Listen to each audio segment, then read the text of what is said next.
Okay, so we're going to talk about wire sizing. So actually we have a formula that is intended for wire sizing, but I'm not going to discuss it anymore kasi para hindi na mahirapan, no? Ang gagawin natin is common sense na lang tayo. So saan ba natin nakuha yung common sense? So dito. So base sa fact, no? Or base sa reference natin. The wire ampacity must be equal or much better na higher than the circuit breaker's ampacity.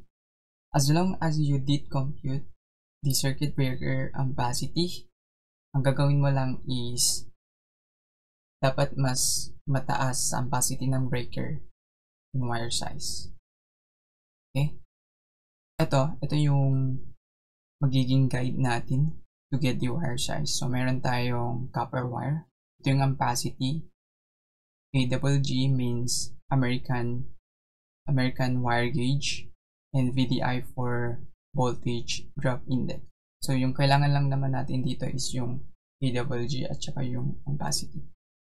So, ito yung sample na we solved nung last video natin. So, panel to solar charge controller, we have 20 ampere of DC breaker. SCC to battery naman, we have 60 ampere of DC. Battery to inverter, 45 ampere of circuit breaker at saka inverter to load, we have 2 ampere of AC break. Yan.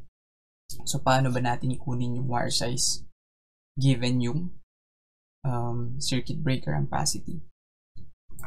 So, it is stated that dapat yung wire size or yung wire ampacity should be higher than the ampacity of our breaker. So, it should be higher ampacity sa 20. So, meron tayong nakikita na higher than 20 which is 30.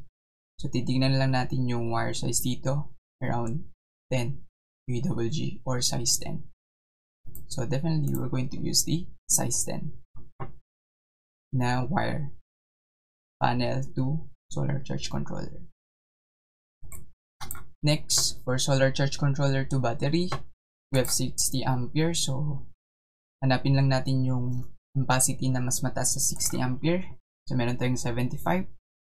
So, which is size 6. Yan. So, yan yung gagamitin natin na wire between solar charge controller to battery. How about naman for battery to inverter? So, 45. Higher than that, we have 55, which is size 8 yung gagamitin natin. And lastly, inverter to load, 2 ampere. So, meron tayong 15 ampacity, which is around 14 or size 14 na wire.